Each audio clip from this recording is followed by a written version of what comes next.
We're going to be the loud ones. We're willing to speak out. I'm not politically correct. If you want the truth, I'll give it to you. We're going to start having this wine. Maybe we'll show some true colors. Welcome back, everyone, to Coffee with Gays. We are back after a little bit of a hiatus. It has been a little moment since our last episode, which was recorded in June for Pride. It was our kind of coming out stories and our coming out episodes. You'll notice a little bit of a change. We now have a new cast member, Reed. Welcome, Reed. Hello, everybody. Adam has decided to move on, and he has other priorities in life, and we loved having him on. Rest in pieces. Yeah, rest in peace. We're not even friends anymore. We got rid of him. It's done. Ryan is very excited. And I'm very excited because Reed actually was on another episode and helped tremendously with editing. He's very talented in that and doing like transcripting and stuff. So I'm personally excited, so I don't have to do all the work. And Adam was very not helpful in that because he doesn't know how to work a computer or his phone or really anything. Well, he knows how to take conference call or family. A FaceTime. That's about all he knows how to do. He's really good at that. Can he do drywall, though? I thought he could do drywall as well. I don't know, but I know he can't do chimneys, and I'm going to keep bringing that up. He can fix your chimney? No, he turned it down. It's a small job, so I bring that up every time. I won't let that one go. It's so fun. He tried to hand my company a couple jobs, and we even went out, saw them. It was like a 4-story townhouse over here in Highland Park, and yeah, it was a long story, but yeah. I have no need for drywall, so yeah. Anyway, we love Adam. He's still a part of our group, but we're very excited to have you on, Reed. Why don't you introduce yourself to our fans and tell us what you're bringing to Coffee with Gays? Is it an introduction as like a game, like one of those fast questions? Sure. Yeah. Well, first of all, tell everyone where you're from and kind of like where you come from, and I don't know, your little bit about your perspective. Oh, really quick. Okay, cool. Born and raised in South Florida, so I'm a Floridian. Woo-woo! Just like Ryan. 2 Florida boys and 1. Okay. I'll be 5 years. Can you believe that? I've been here 5 years in December. I just realized that the other day. So I've been here 5 years, so still fresh. Why did you move to Texas? Have you ever been to Florida? Yeah. I love Florida, though. Okay, so like Ryan, I love Florida as a state. Have you met any people? I'm getting defensive. Of course you're getting defensive. Yeah. It's natural. No, the people in Florida, they're just not, they're Floridians. Or they're New Yorkers, or they're, you know. You're going to start pissing Ryan off, and he's going to want us to replace you. I'm already about to go across the room. You know what? Thank you, Reed, for joining. We're going to find a new guest for the next episode. Okay, so let's rapid fire. Are you a top or bottom? I am a verse bottom. Yeah, he's a raging bottom.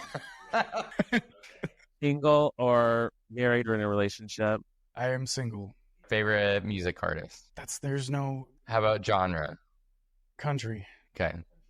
That's a good answer. Yeah. What else do you want? What's like, I don't know. What do you want people to know about you? I'm a project manager for a roofing and contracting company. And you just started real estate. I am now also a real estate agent, yes, with Keller Williams, Northwest Dallas.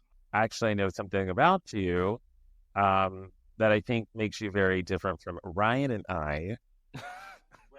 You are kind of a little bit more conservative when it comes to dating and Yes. how many people you've quote unquote been with. Oh, are we referring back to the last episode where we did the numbers? I'm conservative, Blaine. I don't know what you're talking about. After listening to that episode, I realized you did not answer that question. Which question? The numbers get like we know Blaine's Oh, and like 7,000? Well, I did not say that. 1,500 or something, or 1,300 maybe. I don't know. I think it's important to note, like, no shame in that. Like, you want 7,000? 7,000. Never said that. Don't ever. Yeah, that is not what I said. I don't exactly remember what I said, but Reed has a very low head. It's still the same head count that it was. What's this head count? What does head count mean? How many people he's been with? Because I hear things like body count? I think body count sounds Yeah. I was dating somebody up until recently. 21. No, it's up. Yeah, it was 21 or 22. And you're how old now? 39 in August. I think he's just such a nice boy. I love it. So nice, so innocent. Maybe, I mean, if you want to chalk it up to I can't juggle. I love that you have the number. I just stopped at a certain point. I used to make a list. Yeah, me too. But God, I hope mom's not listening. he's just so he's a very nice, down-to-earth boy from Florida. So I love that. Great perspective. So welcome, Reed, to the show. We're Thank you. super excited to have you. I'm happy to be here. So before I get into today's topic, I want to discuss what is kind of upcoming, because we actually pre-recorded with Adam a couple episodes that I find to be super powerful. We were going to launch them right after our Pride episode, but they're very, it's actually a very poignant story of a friend of ours, Matt, who came out of the closet after 35 years. He was kind of forced out of the closet. I mean, it is a really crazy story. I mean, this guy just was outed. He had a wife, daughters, and, he's 60 years old. And it's really a story about his life and, how he felt prior to this whole thing happening in an incident where he was outed by somebody. And then really it's a two-parter. And the second part is like kind of how he felt, coming out and being gay afterwards. So we had pre-recorded it, and then a lot of things happened in his life, and we felt like it wasn't appropriate to launch it. Okay, so that's why, because I've been waiting. Honest to God, I've been waiting for the. Yeah, and I won't go into detail why, but it was a friend, and so now I feel like it's actually a very good time to launch it now. He's in a really, really great place. So now I feel it's a really good time to launch it. So that's the reason we didn't launch these episodes. So after this episode, we'll launch those two episodes. They do include Adam. Those will air 2 weeks after. We'll be punching episodes every 2 weeks. And then we'll have, obviously, Reed continue with that. So we'll start with this episode, and then we will launch those two episodes. They are really an amazing story. Matt's story is incredible, and we're really excited to kind of launch it. And you'll see a different setting for that, because we're actually in a studio downtown Dallas for that one. I'm so excited about today's topic. So it is election season, and this has caused just some really crazy stuff in our country, and really around the world. I mean, the whole world is looking at the United States right now. I was in Portugal for a month, and it was actually during the Biden-Trump debate, and I've never many people from all over Europe and Portugal have opinions on the United States. It was very eye-opening. And, we are kind of the standard bearer of the world, so to speak. So I thought this was a very important topic. But I don't want to talk about candidates, just to be clear. I think also one thing I've noticed during this election season is really also kind of how things impact our community and the way our community has really been brought in to the conversation around this election. And some of the things I find very disturbing, not just on one party or the other, but really both parties, and kind of how our community is being used. And I think there's a lot of interesting topics, and I think our community in particular really needs to just be aware of legislation that, number one, we need, and then we also should be holding certain groups and people that are supposed to be advocating us accountable for advocating for us, and I think it's very important. So I had a lunch the other day, and it's just like we started talking about it, and also just like how we interact with each other. I think another thing that I've noticed lately, and I don't know if you guys agree, but I feel like there's been this really just culture around people bullying each other. Just out of curiosity, can you give me an example? Do you guys know the influencer Mama Tot? You briefly talked to us. Didn't he talk to us? He talked to us briefly about it like a week or two ago. But she's an influencer I started following a while ago. I think everybody knows a little bit. I've had a lot going on the last 2 years. I left my dad had 13 hip surgeries, 5 rounds of MRSA. My mom has a brain tumor. Like, I've literally had a ton going on. So I've had a lot of low points. Wait a minute, Blaine, you have a job? Huh? You have a job? I have a job. Yeah. Didn't we finally settle that a week or two ago when we called him out? Oh, has it been settled? Okay. Well, he still tries to fight it. So Mama Tot, I think, like, I found her kind of during this whole time, and she does these segments, and she's actually very supportive of the LGBTQ community. She has 12.9 million followers now, and she's really built up her following over time. And one of the segments that she does is this segment where she does like lunch with Mama Tot. So I've actually queued up one of these lunches with Mama Tot for you guys to see, and we'll play that now. Yep. I've got some more noodles today, like I had yesterday. These have cheese and spinach in the inside of them. It's gonna be okay, honey. It's gonna be okay. We don't even have to say anything. I'll just know that you're here, and you'll know that I'm here.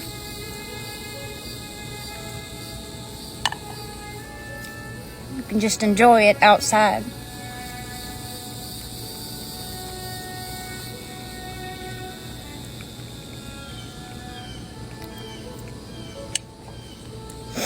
Now, I mean, come on. Are you trying to make me cry? What did we just watch? How precious is that woman? Well, so the commenter said, "Can you please sit with me, Mama Tot? I'm having a really hard day. That would be nice." And so she does these little lunches where she's like just sitting and giving words of encouragement to people. And it's so sweet. And some people will comment different things, and then she'll give them advice and just have lunch. Okay, now fast forward to the controversy. What's So a little bit more about her. She also lost her son tragically in 2022. He actually was doing a drug deal at a gas station, and he was shot and killed, and he was only 19 years old. And it was really tragic. She was obviously devastated, and she shared a lot of this experience. Some other things that happened to her, she also had like a stalker that was just like really, really torturing her too. And, like she's just been through a lot, but she's always had these like super positive videos, and she's always supported our community too. So everybody like has really loved her and supported her, right? Wait, was her son gay too, or no? No, I don't think her son was gay. What's her deal? What's her background? She just started posting. She started posting after that. Yeah, I mean, her account's like Shoe Lover, but she really just started posting these videos. She's got this Southern accent. She just started posting these nice videos, and people started just being like, "Oh, you just have a really nice demeanor. She's cute. She's sweet. She comes across with great intentions, and she's just very motivational, right?" So her son's murder story, because he was murdered, right? He was murdered. He was murdered. Yeah. It was on either See No Evil. I watch a lot of crime shows with my boss, and one of the shows, I swear, one of the episodes had her son on it, and the killer was caught on camera. They basically, backtrack from the scene of the crime or the homicide or whatever, and they go through and get all like the camera footage, the CCTV footage, and I'm almost positive that he was one of the episodes. Yeah, I think so. I think the son's killer was caught, and but it was like really, really tragic. So everybody's like been so supportive of her. I mean, this has been like a great thing. So Hurricane Helene hits, and we start seeing a flood of TikTok videos from people from the area posting. And then there's this narrative, that FEMA's not doing enough. On the left, obviously the Biden administration, they were kind of quiet for a few days. And then Trump obviously is over there like saying like not enough is being done.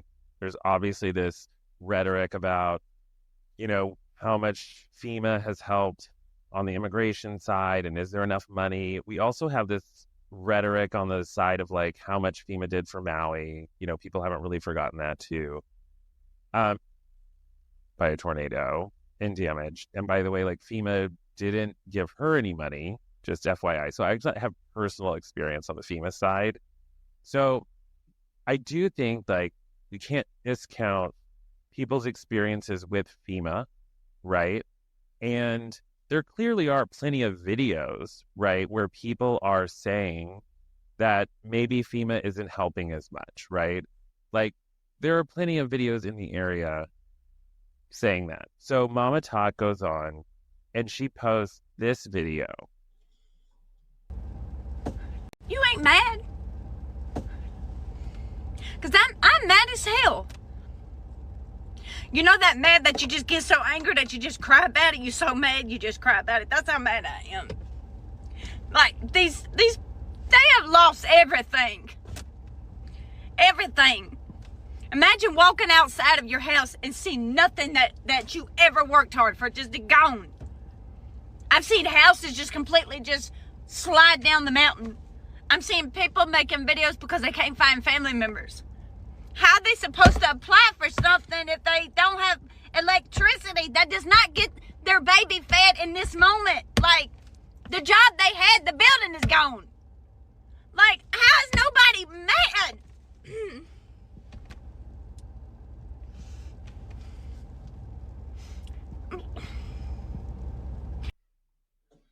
So that's what she said. And all these people came out. She lost 400,000 followers. Why? Oh, exactly. 400,000 followers, and people started attacking her. Comments said things like, your son deserved to die. And they were like, you're clearly an Alabama Trump supporter, and blah, blah, blah, blah, blah. And she ended up saying, like, she issued an apology and said, like, she didn't issue an apology. She basically said, you know, she's not voting for Trump or whatever, or she's going to vote for Kamala, which... Can I just say something? In that video right there, I heard nothing of her commenting about FEMA.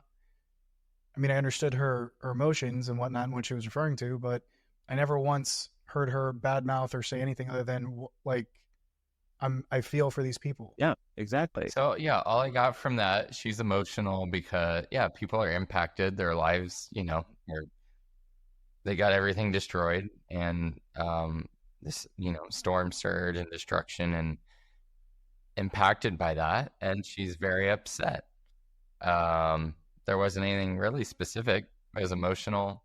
Yeah, she's seen, and, you know, she's done a lot of raising money, and she's done a lot for people in affected areas. And, like, it's true. Like, this was a really big disaster in the Appalachians that nobody expected. And if anybody's ever been in this part of the country, it is not a well-off area. Like, and it's very remote. It's in the mountains. I mean, the fact that these roads were completely washed away is a huge problem. Anybody in the cities or anything, if you've not driven through there, you have no idea. So I understand. She probably has a perspective too that other people just don't get. Well, I guess first impression, first time seeing this video, it's devastating. She's feeling that. Is like, she's not saying like it's nothing's being done. No, but people don't we have things to go support. Like, that's, you know, in the country to have support to go help recovery. Yeah. And organizations. There's so many, you know, American Red Cross is going out there in addition to what we have through our government, you know. Yeah, but these crazy people were in her comments calling her a MAGA Trump supporter. They always knew it. She's from Alabama. Of course she is. So that's our topic, is addressing the comments to that video alone. Yeah. That video alone, people are saying that. That video is why everybody... Well, those people need to shut the F up. Right. Like, no offense, but anybody she's posting these videos. She knows that she's getting a following. She has a following.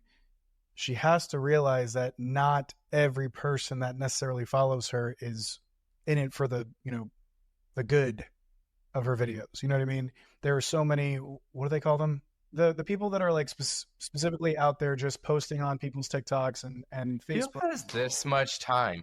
Who has this much time to sit at home and literally just go after and comment all that kind of shit? There seem to be thousands, hundreds of thousands. I think, again, this is where we have gotten so just, I don't even know. Like, I feel like people have lost their way.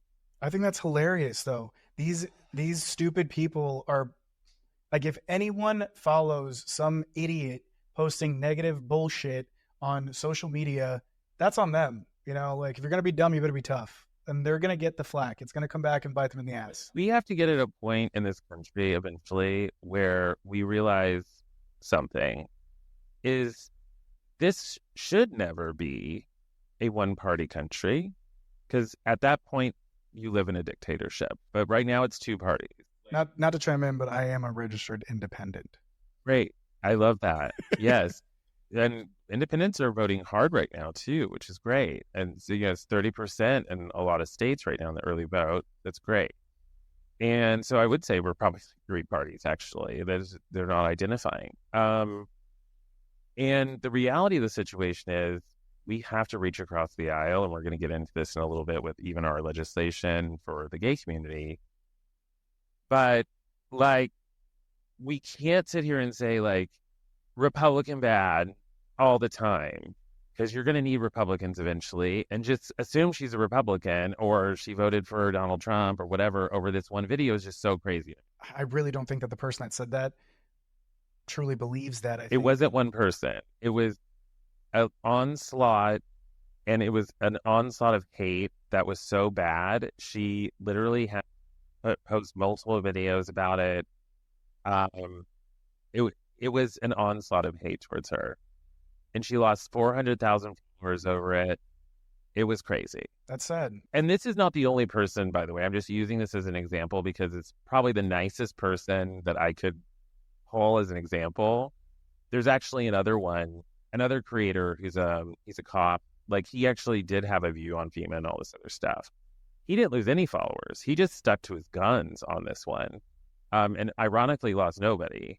She lost people, which was even, like, wilder to me, because she didn't come out and say anything, and people were attacking her harder than the other guy, and then they were tying her to the other guy that was like, no, FEMA screwed up. Do you think this was a guy thing? Is this going to get into gender? Yeah, maybe. Like there were literally women attacking her, like, horrifically, and I was like, what has our country come to? It's true. And by the way, these are people who are supporting Kamala Harris, the party of joy, and a woman president. It's hurting. Sorry. Did you guys watch the video that I sent you of Kamala Harris speaking and the Trump supporters that were there, you know, talking nonsense or whatnot, and her response to them? Did you guys not? Oh, go to the other rally? Yeah. Yeah, like, oh, y'all are at the wrong rally. Y'all need to go down the street. Like, and I have nothing against Kamala Harris, all right? Her response as someone that wants to be the president of the United States could have been, hey guys, I know you're not at the rally that you want to be at, but give me a couple minutes of your time. And if you don't like it, you're welcome to leave. But all people are welcome here. That's actually a good response. I agree, and I think she would say that. All we saw was that one clip of her quick response, which I think, if you add it all up, really, but I agree with that. No, I agree with your approach, but there's nothing, so we're only seeing that little snippet. There's nothing saying that she doesn't actually act like that. And out of all the things, if you're gonna call her out, what about all the things that Trump says? Oh, I'm not condoning anything that Trump said. I know, problem with what she said, in my opinion.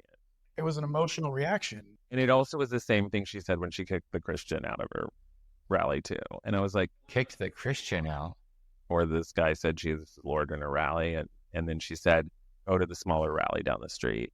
No, I don't like any of it, because then I feel like, oh, now it's like this whole game of, like, we're not even in it for them as a person. It just becomes so attacking the other one. Yes. I mean, it's so frustrating that's what we are as a country. That's where it's frustrating. And I think most of the country is incredibly frustrated with that. And you're choosing between, like, well, I don't like that one, so I guess I'll go with that one. Well, I don't know. Yeah, I can't tell you how many people I've heard lesser, like, oh, I've just gone with the lesser of two evils. I'm like, that's not a, it's dangerous. Look, I see that people think that Trump is the most divisive, but I have seen a lot of divisiveness on the left. I mean, I'm sorry, it is like this Mama Tot thing is a great example. And actually, I just saw a clip from Anderson Cooper, by the way. Kamala Harris had literally not a great CNN town hall. It wasn't great. Actually, the Democratic commentators, David Axelrod and Van Jones, had a hard time saying she did anything good. Maybe it's a rough night. It was fine. Anderson Cooper, who I love. I mean, I would date Anderson Cooper in a heartbeat, let's be honest. I love him. He was hard on her, which he's a journalist. Like the same thing as this Mama Tot situation. Again, I think like we have to stop constantly thinking like if there's any kind of differing view like that, it's wrong. And we have to stop. I've just seen so many this election season. And it's like if there's like a person of color that's supporting Donald Trump, it's like there's this massive attack on people. And it's like, first of all, no one's going to be won over by that at all. I mean, I got my personal TikTok account banned. You know why? During the DNC's rally, the DNC convention, they had like those Palestinian protests out front of the DNC, and there were all these pride flags. And so I commented on a video, and this woman from Oregon started attacking me because I said, I don't think this is not a pride rally. It's a Palestinian protest, which I totally respect people protesting this war. But these people were like masked up. They were filming it. They were not gay. I can tell you they were not gay. What were they doing? They were protesting the war in Israel and Gaza war. Had these Palestinian flags. They've got these really intense cameras filming this Palestinian protest in front of the DNC. And then they had these pride trans flags as well. And I'm telling you, they're not gay. They're co-opting our culture. And it bugged me. And I made a comment about it. And this woman started attacking me. She said, oh, you're from Texas and you're gay. You're clearly a gay homophobe from Texas. First of all, let me just be clear. I don't hate anyone or anything, but I can't stand people that are like, oh, well, you're in Texas, so it figures that you'd be a Trumper or whatever else. Like, go fuck yourself. And by the way, this is a liberal, white, straight woman from Oregon, from Portland, that I'm a gay homophobe that runs a pod. Like, it's just like infuriating to me. Like, number one, you don't know anything about me. Number two, like, I'm completely right. Like, a protest for the rights of the people of Gaza is not the place for pride flags. Like, this is not, unless you're a gay person, maybe protesting. I still don't really agree with that. Like, it's just not a pride march. Like, you're co-opting our culture for a different cause. Those flags at that cause. Yeah, like it's kind of gross to me. So anyway, she reported all my videos, got a bunch of started reporting my comments, got me a strike on TikTok, and ended up I got my personal account banned. So it's just like a level of crazy that I just don't understand. Well, think about this type of person, right? For example, I work 12-hour days, pretty much. You know what I mean? I have too much going on in my life than to sit and be on TikTok bitching at somebody that lives in Texas or, what is she? You said she reported all of your videos? Yeah, and I didn't realize it until later. Like a video of my dog that was sexually explicit. Video of your dog that was sexually explicit? What are you doing with? No, it was him doing The Lion King. And by the time I figured it out, it was already too late to appeal all of the reports. She'd reported like every previous video I'd ever posted. Clearly, this woman does not have a job. She needs a hobby. She needs something else. You don't actually know that, but I just feel like just all of this, people feel like they can have their voice and say whatever they want behind a screen, their phone or their desktop, whatever, and just say whatever they want. Do people not think to themselves? Nothing against what you're saying, Ryan, but like, here's what I tell myself. first of all, ever since Alexa and cameras and whatnot are inside people's houses, I used to dog sit for my buddies back in Orlando all the time, and they had cameras inside the house. So, I mean, I've always been this way, but even more so today. If you can't say something in private that you would in front of other people, then you shouldn't say it at all. Think what you want to yourself, but if you can't say something in private that you would say to somebody else, you don't say anything at all. You keep your fucking mouth shut. You know what I mean? It's okay to have your opinion and your views on politics. I mean, especially during an election year. Sure, you don't shove it down someone else's throat. You're open to other people's perspectives. Like, that's what you should be. That's what you should do. But we've become so close-minded. It's really sad to me that it's just nobody's open to a perspective anymore. And the lunch I had the other day, we were talking about it, and he's going to visit his family in West Virginia, and they're all Trump supporters and stuff. And we're talking about my family and Carthage, in East Texas. And we talked about this in our coming out thing. And you have family, obviously, that are conservative. And, I've seen an evolution in conservative, over time, where they have really come around in accepting us. Like, my grandma, finally accepted me. Obviously, we didn't talk for 14 years, right? That was kind of a big deal. But I do think, when it comes to legislation, you're going to need people that are on the conservative side to pass legislation that's important for us. The Democrats will never pass legislation for us all the time, right? So the Respect for Marriage Act is a really big deal. It's actually something, if I were in charge of the Republican Party, I'd be saying hey, we helped pass this, Republican senators and House members to help pass that in 2022. It essentially codified parts of gay marriage, not the full thing. I know, don't come attack me in the comments, because that's what people do. No, please do. Huh? What? Nothing. But it did codify aspects that does protect gay marriage. It did take an act of Congress, and it did take Republican senators and House members. So, people can argue with me all you want. It's true. Why don't we open up the conversation to our listeners?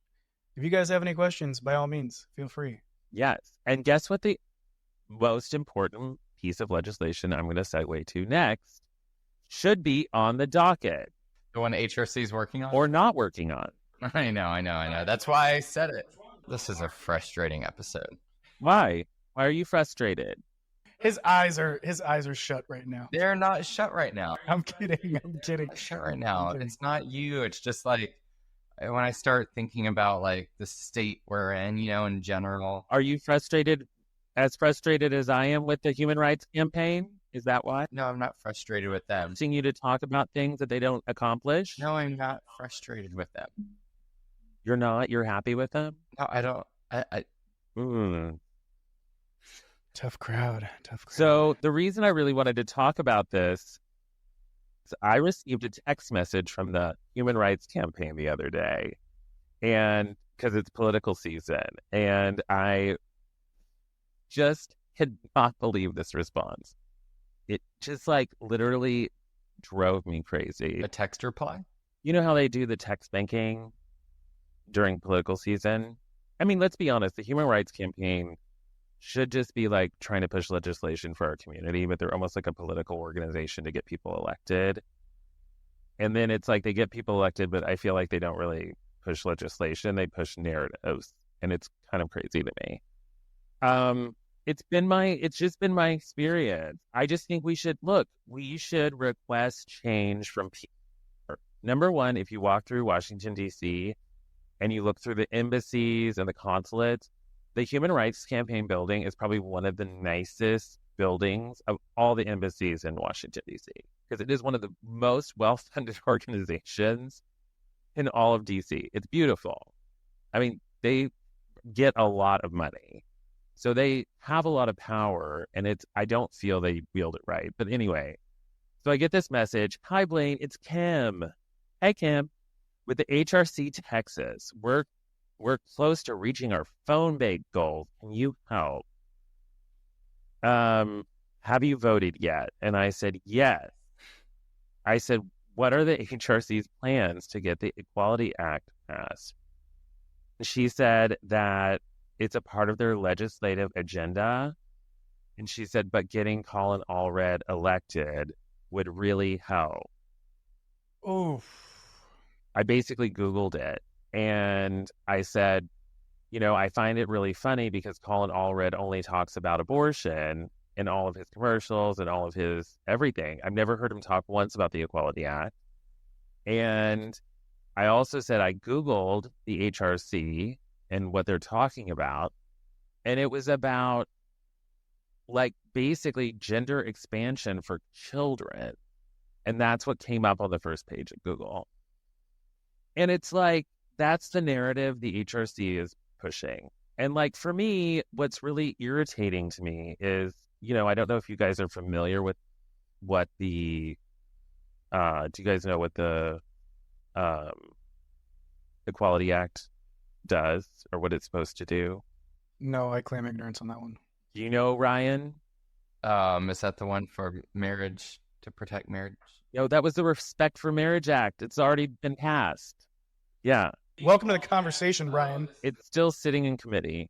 So it's employment, bars discrimination for hiring, firing in the workplace, housing, public accommodations, education, students are treated equally in schools, credit and lending for gays, and, hell, I don't care about this one, but jury service. Is this where Blaine gets caught up in something that sounds so obviously we should go after that? Why are we wasting our time on pronouns? Yeah, exactly. You know why? Because... there he goes. You walked right into that. How did you let him walk you right into that? How is that even possible? Because this one impacts 13 million. No, I was referring to how Ryan just walked you into that. It's like we know each other. Yeah. It impacts 13 million Americans. And they're talking about... Okay. So are they saying they're not working on that? No, it's still stuck in committee and nobody talks about it. Or is it just timeline-wise? There's something that's more urgent in the next month and that's a long-term goal. Have you heard one politician talk about it? I can't say that I'm very well-versed in this, so... I'm a listener, I'm a learner, and I'm an advocate for... Have you heard Kamala Harris talk about it once? Have you heard Colin Allred talk about it once? He didn't talk about it in his debate with Ted Cruz? I'm going to have to go listen to them, aren't I? No, but Ted Cruz spoke about it. About the Equality Act? Yes, I believe so. Well, not to Colin Allred's advantage, but yeah. And just like Ryan, I only got a half of the Ted Cruz and Colin debate, so...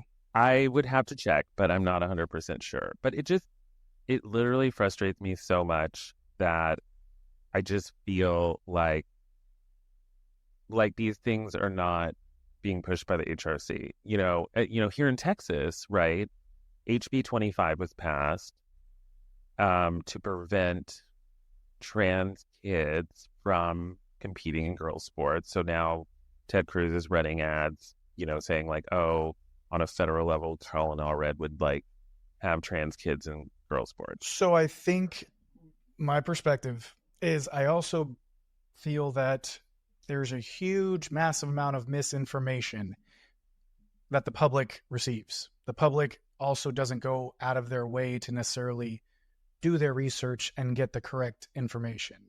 A lot of America will get their articles off of Facebook or Instagram or wherever else they get their information from. And those are voters. Mm-hmm. And that is disheartening and scary. Even myself, who does an ounce of research on this, even I feel like an ignorant person. Have I been educating you today? Well, you have, yes, of course. I think anyone that has more information than I do educates me. But that's the thing, because everybody is sitting here going on vibes and they're not holding people accountable. Correct. I think that there should be a standardized test when you go to vote. I think in order for your vote to count... There wouldn't be that many people voting then if we... That weeds out people that are, ignorant voters. You can't blindly follow a party, and you also can't blindly let these organizations like the HRC promote narratives that don't help your... And by the way, this isn't just the gay community. All of our communities have organizations supporting them, right? You should be holding these organizations accountable. to promote legislation that truly helps your community at large, not just like minority. So, or minorities within the community. Like we should be saying like the Equality Act helps 13 million people. This legislation for boys and girls sports type thing or like whatever. Do you know how many people, I did the math based on the HRC's math of how many people, it's like 0.44%. Poor Marshall. Even Marshall's getting upset over this.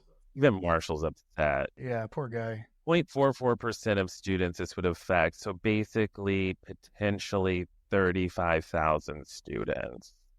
I mean, that would be potentially trans, and this is what we have spent millions of dollars in advertising talking about when we still haven't passed an act that affects 13 million gay Americans.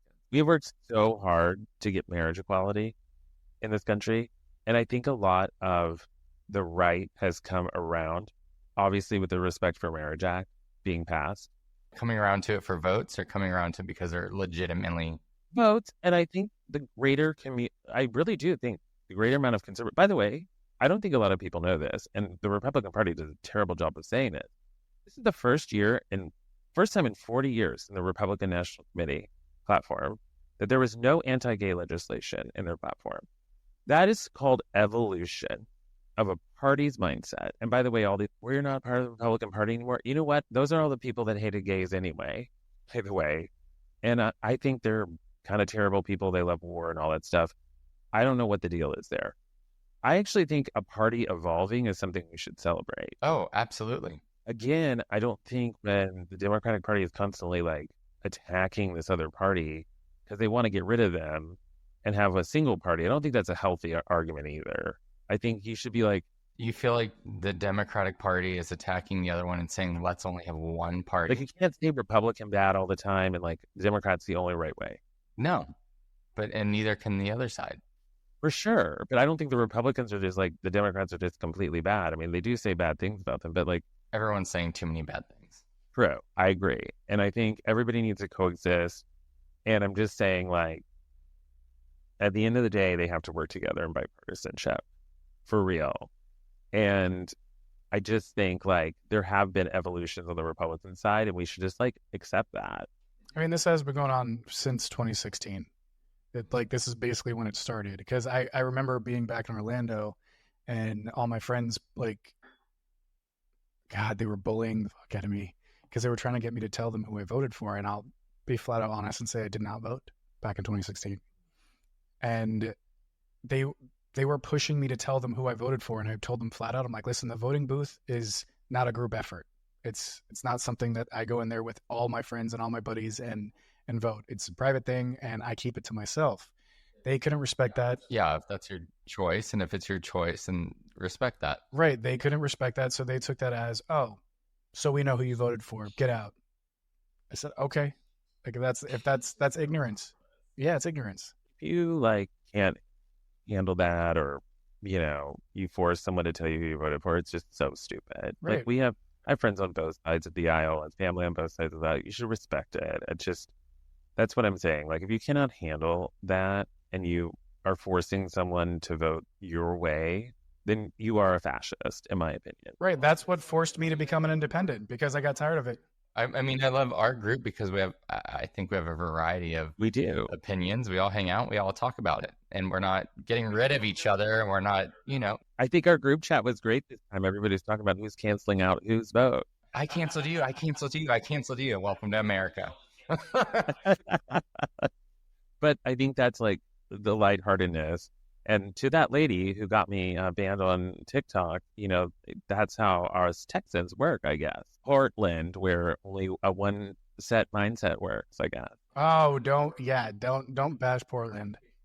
I love Portland, actually. I just hear it's not great anymore. I just hear it's rainy, and that's the only thing that scares me away. But I think my kind of closing thoughts on this is, obviously, we have important legislation that we should be focused on. We shouldn't be focused on these, I think, little topics anymore. We should really be pushing these organizations to support us. And I think, there's some other important legislation that I just wanted to kind of call out on the docket. Because Blaine is now going to be in politics. I mean, anyone can go into politics these days. I think it sounds like absolutely miserable, but thank you. Did you not hear what Ryan just said? Oh, well, anyone could go into politics these days. Come on. Which is good. No, anyone should be able to go to, because that's a country we're in. I knew your backhanded comment. I still want Adam Bailey to go into politics. I think he's great. I mean, it's like off a TV show. I'm just saying, I feel like, right, like my experience, right, like you grow up and it's like, oh, you can't do this, you can't do that because of this public image, you can't go, right? Like if you do that, you're not ever going to be accepted in like the political, like you can't go into politics, you can't be the president if you do this. And I feel like now we're in a world where like you can have done literally anything and you're going to get half the country plus following you. Sure. Which maybe that's a good thing. I don't know, because maybe does that make it real?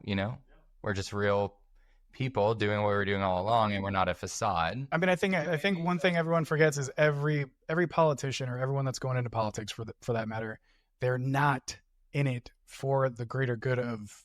Or maybe, hopefully, they started out like that, but it's like this system that creates. Yeah, where absolutely. You start to get into where like maybe they started out for this greater good, and then you like get into this like how it's just this system, right? And you get into this system. Well, I will say Robert F. Kennedy Jr. did start a site called Policies for the People, where you can suggest policies that you think is important to you. Cool. And where do they go? Well, they go to the Trump campaign because he's gone to them. But I will say I will do Republican things. I won't do anything for Trump. But I think RFK has a great idea. I wish we'd do this on both parties should do this. It's actually a very cool thing. But like one of the biggest ones they have right now is term limits. So like to your point, I think we had term limits for Congress, which I think both parties, like anybody on both parties say term limits. I think we'd have much fresher people coming into Congress and shaking it up. And we'd have people that weren't term politicians, like lifelong politicians. Blaine, why don't you go into politics? So hold on, talk about that for a second, because I do like this idea of like fresh, right? Like you get someone that's, oh, I've been in this for 50, 60 years. But also like if you cut it off too short and it's like this turnover every 4 or 8 years, how long does someone get to like carry through something that they initiated? Well, look, I think a politician could easily get stuff done, and I think they'd hand it off to the next guy too. Yes. Anyone that's a good leader should be able to pass things on. I see what you're saying. What am I saying? Anyone that's a good leader should be able to pass things on. Things shouldn't take 6 years, right? Like they should be able to get stuff done in 2 years, right? Yes, they should. I mean, like I love Jeff Jackson. I thought he was a breath of fresh air in the House. He's a Democrat from North Carolina. He's going to be running for Attorney General because they redistrict him, so his seat is going to be lost. But what we're ultimately trying to say is, listeners, is that we accept you for whomever you choose to vote for. 1,000%. 100, and yeah. We would never be mad. No. Right, Ryan? I'm not hesitating because I'm not supportive of that. I was just thinking about Reed when you said you didn't vote. So I think the point is you should educate yourself and vote whatever you feel is important. Yes, absolutely. The country that we want to be, that we know we are. On top of that, outside of voting once every presidential election cycle. Oh, do your local all the time. You like getting involved all the time. And I really do think like in your community, you should be advocating for legislation, local stuff. I'm actually going to probably be a precinct chair, I think, and getting involved locally and on the state level at Texas, government-wise, where I'm not going to be. And I want to say, so like before I, went to vote, not this current time, but I have, right? Like I'm like, wait, whoa, back it up. You said you haven't voted before? No, I voted this one. I'm talking about, okay, not this exact in this moment in time, this voting cycle, but like previously, I guess maybe it was 2 years ago. I'm thinking of a specific story, but I was like, I want to go in and I want to be educated on, all the people, all the propositions. I'm not looking Democrat or Republican. I want to look everybody up and see what's going on. And I researched all of them ahead of time. Right. And to be clear, listeners, the only time I did not vote was in 2016. And my feelings then were... I wasn't trying to hold on to that. It's okay. It's okay. I don't take it personal. I'll hold on to other things. Okay. I don't take it personal. Even then, I felt like I was too ignorant to vote, if I'm being completely honest. And I didn't do enough research, and I didn't realize... God read. So I was also a registered Republican then. So, yeah, I didn't realize all the backlash and the importance of voting. If I'm being completely honest, I just didn't. Like, where you feel like, oh my gosh, which one are you? I remember that from a very early on, like as soon as you could vote, which one are you, Republican or Democrat? And it's like, and I think that's where we're like, even in our LGBTQ community, like there's these boxes. Are you this box? Or are you this box? And you feel this forced. Yeah. Pressure. Lots. Yeah. And you're like, well, I like a little bit of that and I like a little bit of that. Wait, right? Every candidate. Sometimes I vote for Republicans, Democrats, and stuff. Every election, I research everybody and everything. Right. And that's the exact reason why I changed it. I researched all the Republicans. I didn't like anything they said, so I ended up doing all the Democrats. But I mean, I voted in many elections. But I looked them up, and I couldn't. But I did. I wanted to research. Again, not everything's a monolith, and you have to look at records, especially like judges. I think that's a big one too, in my opinion. I get really into this, so that's exactly why after the 2016 election, I changed to independent because I got sick of it. I was getting bullied and pressured on both sides. I'm like, listen, neither of you are coming at me with anything. Don't most people literally feel like that? Like, why can we not change from this two-party? Because it's just like no one... Like, let me be clear. I'm not a delicate flower. I can handle a bit of pressure, but it was getting ridiculous. I was being pressured to vote for someone based off of, because that one's an asshole, so you got to vote for this one. If that's all you can do to explain it to me, then no, I'm not voting for anybody. But, educate me a little bit more than just, that one's an asshole, so you don't vote for that one. I think that is becoming a huge problem. The bullying has to stop. We can't just be like anti something. We have to be. And then it's not going to happen immediately because in this moment, unfortunately, I think we do have to choose between. Some people will. Right. And so, but like how the takeaway is like, is there a way for us to shift away from that? How can we get to where we're not in a place where like, I'm only voting for this person because I feel like they're less of an asshole or they're not the asshole, and that's why I'm voting for someone? I think the biggest thing that everyone needs to do, and I mean that for both sides, is listen to the other person. We always come back to that. Very important. Yeah, absolutely. Listening to the other person and opening up dialogue. I mean, both parties have to do better on this. All right. Yeah. In my opinion. And just to say, first of all, I'm not saying that I'm voting for Trump. I would never tell you guys who I'm voting for, but both Kamala and Trump, for example, Kamala shouldn't respond back to Trump's bullshit with the same fucking bullshit, the same attitude. Like that doesn't do anything. And it worked its way down to everybody else. Right. Yeah. A very toxic culture. Yeah, and I can totally sit there and see that she's just like, well, whatever, Trump can fucking do it, so I'm gonna, do it too. That's not healthy. My theory is, I just think it's not landing. No, it's not. Stick to the policies and everything else I'm not going against her. I see Ryan see that. Sorry, I know. I don't know if it's the espresso mark. I'm not, to be clear, I'm not going against her. I'm just saying an example because her best sales pitch is not being like Trump. Don't you get it? But by the way, she's got it on point. She's exactly right. We're exhausted. We're exhausted from what? All of it. I can't wait for November 5th because I just don't want to hear it anymore. Yeah. A few other pieces of legislation just want everyone to know about really quick. Oh, perfect. Just two more. Safe Schools Improvement Act that protects LGBTQ students from anti-bullying, which I think is great. And then there's, I don't know why we haven't passed that one. That sounds pretty easy. And then there's the Therapeutic Fraud Prevention Act, which actually would prohibit conversion therapy practices at the federal level, which I think also would be pretty great. Wow, you're just going to drop in those last two, are those teasers? Those are just two other pieces of legislation that specifically are in the House right now. They're in committee with the Equality Act, which has not had a lot of movement, and they're just chatting about it, and the HRC is, clearly not doing much. So quickly for our game. Yes. I'm going to give you a quote, and you're going to tell me if it's a donkey or an elephant. So Democratic. What? Oh, come on. What? Oh, wait. Okay, we're just going to go with it and see what happens. The government's first duty is to protect the people, not run their lives. I feel like elephant like to say it, but then they're actually just false and faking it, and they actually do want to run people's lives. Elephant? I already said elephant. Elephant. Correct. It was Ronald Reagan. That's a great guy. Reynolds going to love me for saying this. We all do better when we all do better. Donkey. Donkey. Yes. That was Paul Westone, Democratic Senator from Minnesota. This is kind of fun. Games are fun. Why don't we do more of these? Labor unions are folks who brought you the weekend. Yeah, donkey. Elephant. It was donkey. That's definitely like a Democratic one.